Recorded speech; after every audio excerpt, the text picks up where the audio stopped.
देश जल्दा प्रधानमन्त्री र गृहमन्त्री गायब, स्टाटस लेखेकै भरमा सरकार चल्छ, चुल्यो आक्रोश, बढ्यो रविको सक्रियता। गृह प्रशासनको ठूलो असफलता, नागरिकको ज्यान जाँदा कहाँ लुके स्टन्टबाज गृहमन्त्री सुदन गुरुङ।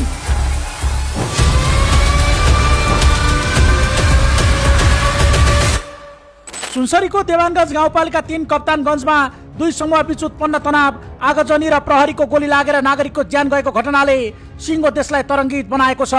देशको सामाजिक सद्भाव नराम्ररी खलबलिँदै जाँदा र स्थिति नियन्त्रण बाहिर पुग्दा समेत राज्यको मूल नेतृत्व पूर्ण रूपमा अकर्मणीय र शान्त बसेको भन्दै सरकारको भूमिकामाथि चौतर्फी प्रश्न उठिरहेको छ।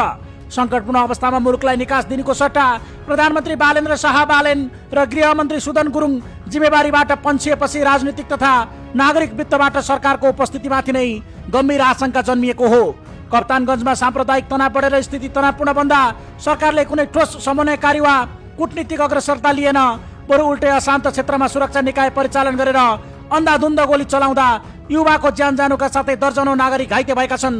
यति गम्भीर र संवेदनशील घटना घटिसक्दा पनि सरकारका तर्फबाट तत्काल कुनै सम्बोधन नहुनु र घटना घटेको 3 दिनसम्म प्रधानमन्त्री तथा गृहमन्त्री मौन रहनुलाई राजनीतिक वृत्तले गम्भीर लापरवाही मानेको छ। मध्यरातमा सामाजिक सञ्जाल फेसबुकमा एउटा भावुक स्ट्याटस लेखेर प्रधानमन्त्री शाहले औपचारिकता निभाएको भन्दै प्रमुख प्रतिपक्षी सहितका राजनीतिक दलहरूले चर्को असन्तुष्टि व्यक्त गरेका छन्। यसैबीच नेपाली कांग्रेसका सभापति गगन कुमार थापाले सरकारको यस्तो गैर जिम्मेवार शैलीप्रति कडा आपत्ति जनाएका छन्।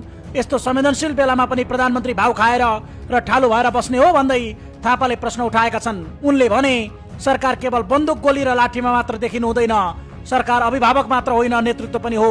प्रधानमन्त्रीले सबैलाई विश्वासमा लिएर साझा प्रयासको वातावरण बनाउनु पर्थ्यो।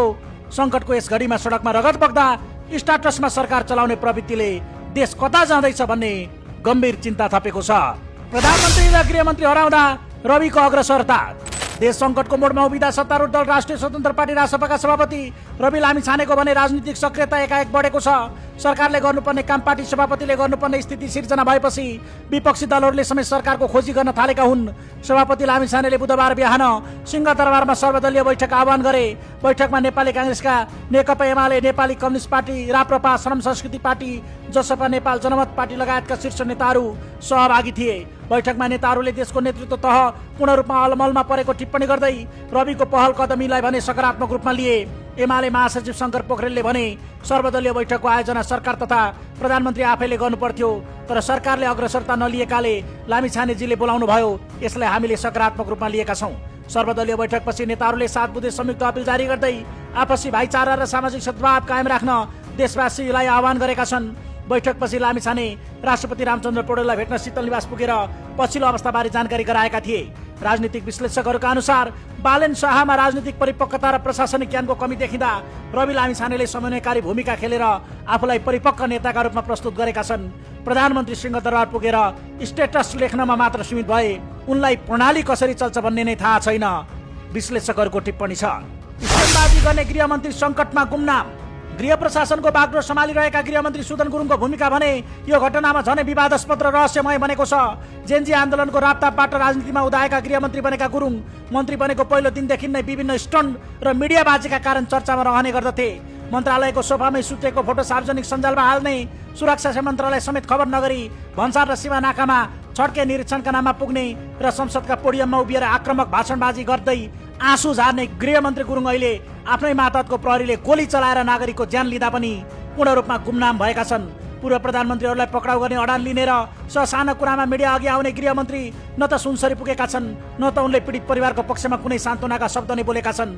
अघि पछि सस्तो लोकप्रियताका लागि मन्त्रालय धाउने र गाडी पार्किङका नाममा राज्य आतंक सिर्जना गरेको आरोप खेप्ने गृहमन्त्री गुरुङ मातहतको सुरक्षा निकायले गम्भीर गल्ती गर्दा बेपत्ता हुनुले उनको क्षमता र नैतिकतामाथि ठूलो प्रश्न चिन्ह खडा गरेको छ।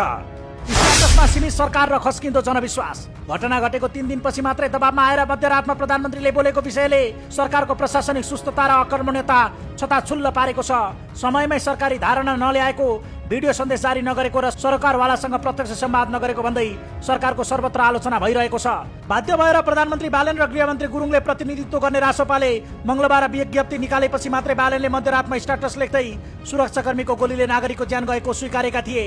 घटनाको सुरुवातदेखि नै सरकारले आफ्नो उपस्थिति देखाएको छ, तर त्यो पुग्दो भएन। सुरक्षाकर्मीको तर्फबाट यस्तो क्षति हुनु कुनै पनि हालतमा सामान्य कुरा होइन। उनको स्ट्याटसमा उल्लेख छ। तर केवल स्ट्याटस लेखेर र अनुसन्धानको आश्वासन दिएर मात्रै राज्यको दायित्व पूरा हुँदैन। सुनसरी घटनाले बालेन शाह नेतृत्वको सरकारको वास्तविक प्रशासनिक क्षमता र क्राइसिस म्यानेजमेन्ट अर्थात् सङ्कट व्यवस्थापनको धज्जी उडाएको छ। केवल सामाजिक सञ्जालका स्ट्याटस र सस्तो स्टन्टबाजीले देश चल्दैन भन्ने यथार्थ कप्तानगञ्जको दुःखद घटनाले स्पष्ट पारिदिएको छ। अबको समयमा सरकारले गुम्दै गएको जनविश्वास फर्काउन भर्चुअल उपस्थितिबाट बाहिर निस्केर यथार्थको धरातलमा अभिभावकीय भूमिका निर्वाह गर्नुपर्ने टटकारो आवश्यकता देखिएको छ।